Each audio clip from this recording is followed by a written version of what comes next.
안녕하세요. 이지이코노미 재밌는 이코노미의 채널로 남희영 기자입니다. 오늘은 어떤 기업이 아닌 배터리 산업에 대한 얘기를 한번 해보려고 합니다. 배터리 산업에 지금 지각 변동이 일어나고 있습니다. 국내 배터리 3사인 LG 에너지 솔루션, 삼성 SDI, SK 이노베이션은 최근까지만 해도 글로벌 배터리 업계를 선도할 강자로 꼽혔지만 앞으로는 그 위상을 장담할 수 있을까? 이런 의구심이 일어나고 있습니다.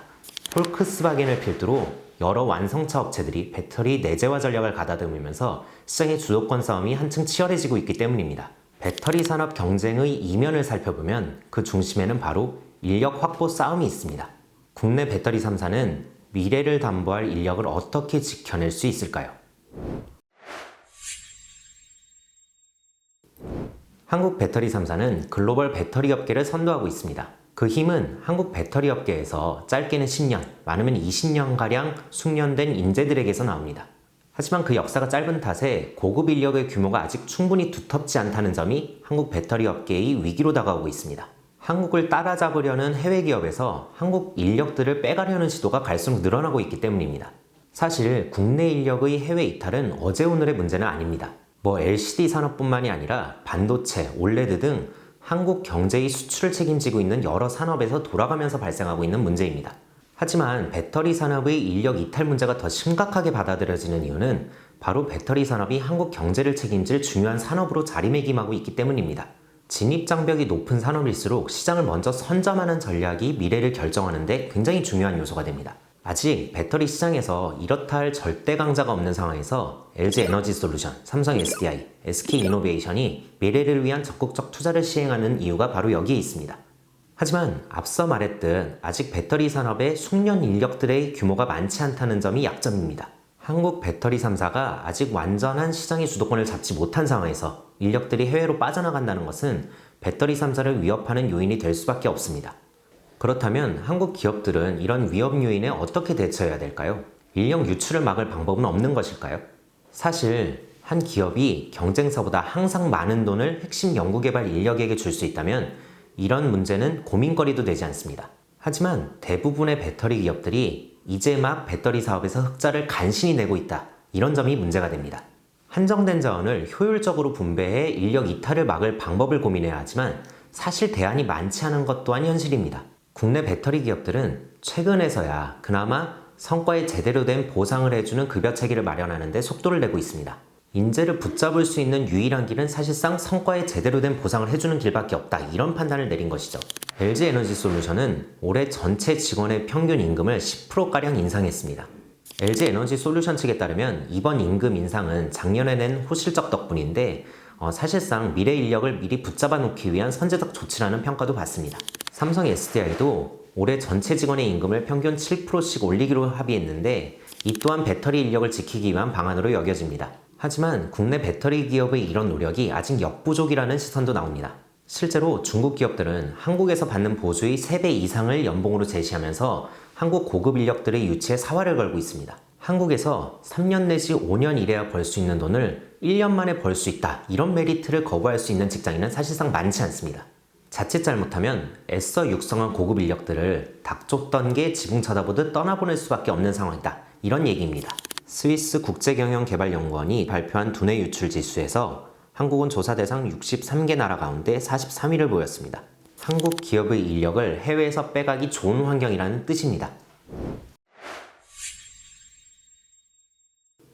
실제로 최근 배터리 산업에서 떠들썩했던 이슈들의 중심을 살펴보면 모두 인력 쟁탈전과 관련이 깊습니다.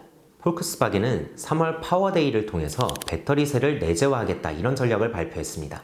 스웨덴의 배터리 기업 노스볼트와 손잡고 유럽 6개 지역에 각 40기가와트시 규모의 공장을 짓겠다는 것이 핵심입니다. 글로벌 1위 완성차 기업인 폴크스바겐이 배터리를 외부에 의존하지 않고 자체적으로 생산에 조달하겠다 이런 방침을 내건 것이라서 배터리 업계에 미치는 영향이 굉장히 컸습니다. 유럽연합이 배터리 산업 육성에 공을 들이고 있다는 점, 폴크스바겐도 안정적인 조달처를 둘 수 있다는 점, 이런 점들이 이런 전략을 한 배경으로 꼽혔습니다. 하지만 배터리를 만들어 본 경험이 없는 폴크스바겐이 이런 전략을 자신 있게 내건 이유는 따로 있습니다. 그 이유를 보려면 바로 노스볼트에 주목해야 합니다. 노스볼트는 2016년에 세워진 회사입니다. 20년 넘게 배터리 연구 개발을 해온 국내 배터리 3사와 비교할 때 확실히 역사가 짧습니다. 기술 수준이 어느 정도인지 아직 알려지지 않은 데다 양산 능력 또한 검증되지 않았습니다. 하지만 노스볼트의 잠재력을 무시하기 힘든 수준이라고 배터리 업계는 바라보고 있습니다. 노스볼트의 기술을 책임지고 있는 여러 인력이 한국 배터리 3사에서 일한 경험이 오래된 인력이기 때문입니다. 노스볼트는 과거 홈페이지에 한국과 일본 엔지니어 30여 명이 노스볼트에서 일하고 있다고 밝힌 바 있습니다. 노스볼트는 스스로 2017년 배터리 연구팀이 처음 구성됐던 상황을 설명하며 이 한국인 직원 등이 우리의 배터리 기술 로드맵 구축에 결정적인 역할을 했다. 이렇게 설명하기도 했습니다. 노스볼트는 이 직원을 LG화학 출신이라고 못 받기도 했습니다. 근데 더 중요한 것은 이 노스볼트에 일하는 인력이 LG화학 출신만 있는 것이 아니라는 점에 있습니다. 구인구직 플랫폼으로 널리 이용되는 링크드인을 통해 노스볼트에서 일하고 있는 사람들의 프로필을 검색해보면 삼성 SDI와 LG화학에서 최소 5년, 많게는 10년 이상 일한 인력도 노스볼트에서 일하고 있습니다. 노스볼트는 최근 이런 설명을 홈페이지에서 삭제했는데요. 인력 유출 논란을 막기 위한 의도로 보입니다. LG에너지솔루션과 SK이노베이션의 2년에 걸친 소송전의 본질도 바로 인력 싸움에 있었습니다. SK이노베이션이 LG화학에서 일했던 직원 수십 명을 스카우트하면서 영업비밀 침해 논란이 나오기 시작했고 이것이 소송전으로 비화한 것이죠. 중국 기업들에서도 한국 인력들은 후한 대접을 받습니다. 헝다그룹이 대표적입니다. 헝다그룹은 중국을 대표하는 부동산 개발 기업입니다. 하지만 최근에는 자동차 배터리 분야로 사업을 공격적으로 확장하고 있습니다. 한국 연구진들은 헝다그룹의 자동차 배터리 기술 개발에 선봉에 서 있습니다. 헝다그룹의 배터리 연구원 원장을 맡고 있는 인물은 바로 이준수 전 현대모비스 전무입니다. 이준수 원장은 SK그룹에서 20년 넘게 일하면서 SK이노베이션의 배터리 사업을 키운 인물로 배터리 시스템 설계 전문가로 알려져 있습니다. SK이노베이션의 배터리 연구소장을 지낸 뒤 서울대 공학전문대학원 초빙 교수를 맡다가 2018년 4월 현대모비스로 자리를 옮겨 배터리 모듈 기술 개발을 주도했습니다. 2019년 2분기에 현대모비스에서 퇴사했는데요. 약 1년 반 뒤인 2020년 말에 헝다그룹으로 이직했습니다. 헝다그룹 배터리 사업의 핵심 간부들도 모두 한국인입니다. 배터리 연구원 부원장은 김상범 전 SK이노베이션 배터리 기술 총괄이며 BMS 개발연구센터장도 SK이노베이션 출신으로 알려져 있습니다. 이 밖에도 LG화학, 삼성 SDI, SK이노베이션 출신의 여러 고급 인력들이 모두 헝다그룹으로 이직한 것으로 알려지고 있습니다. 중국 기업의 한국 인력 영입은 은밀하면서도 과감합니다. 이들은 한국 기업에서 주는 연봉의 3, 4배를 주는 것을 마다하지 않고 중국에서 머무는 체재비 이런 것도 모두 지원하면서 한국 인력을 빼가는데 공을 들이고 있습니다.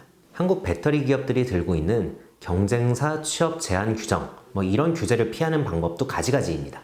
바로 본사로 채용했을 때 문제가 될 수 있으니 이를 피하기 위해서 대학교 산하 연구실이나 아니면 자회사의 연구개발 인력으로 먼저 채용을 하면은 이전 직장에서도 그 세부적인 내용을 알기 힘들죠. 실제로 2018년에 삼성 SDI의 핵심 연구 인력 4인방이 중국 기업으로 이직했는데요. 이 당시에도 중국 기업은 이런 방식을 통해서 한국 인력을 빼간 것으로 추정됩니다. 중국 기업들이 한국 인력 모시기에 혈안이 된 것은 사실상 기술 격차가 벌어져 있는 배터리 산업에서 한국 기업들을 따라잡을 수 있는 유일한 방법이 인력 영입밖에 없기 때문입니다. 배터리 업계의 인력 유출 양상을 놓고 중국 기업의 인력 빼가기 때문에 몰락했던 LCD 산업처럼 되는 거 아니냐 이런 말도 나옵니다. 중국 기업들은 과거 한국 디스플레이 기업들이 꽉 쥐고 있었던 LCD 산업의 주도권을 가져오기 위해 한국 인력 영입에 공을 들였습니다. 배터리 기업에서 인력을 빼가는 방식과 동일하게 연봉의 3, 4배를 주고 체재비를 지원하는 등 파격적인 조건을 서슴지 않았습니다. 결국 중국 디스플레이 기업들은 한국 고급 인력을 바탕으로 기술력을 쌓는 데 성공했고 게다가 중국 정부의 LCD 산업 육성 정책의 수혜까지 보면서 한국 LCD 업체들과 가격 경쟁력을 벌리는 데 성공했습니다. 중국 기업들의 LCD 패널 저가 공세를 이겨내지 못한 한국 디스플레이 기업들은 결국 LCD 사업에서 철수하고 4세대 디스플레이인 올레드 쪽에 집중하는 전략을 선택할 수밖에 없었습니다. 오늘 얘기 어떠셨나요? 작년 말부터 주식장을 뜨겁게 달궜던 한국 배터리 기업의 주가가 최근 지지부진한 모습을 보이고 있는데요. 바로 이러한 인력 쟁탈전에서 어떤 조치를 취하느냐, 이것이 K배터리 기업들의 주가를 향배를 결정지을 수 있다. 이런 관점에서 이번 시간이 도움이 되셨기를 바랍니다. 오늘 시간은 여기까지입니다. 다음에 더 재밌고 유익한 내용으로 찾아오겠습니다. 시청해주셔서 감사합니다.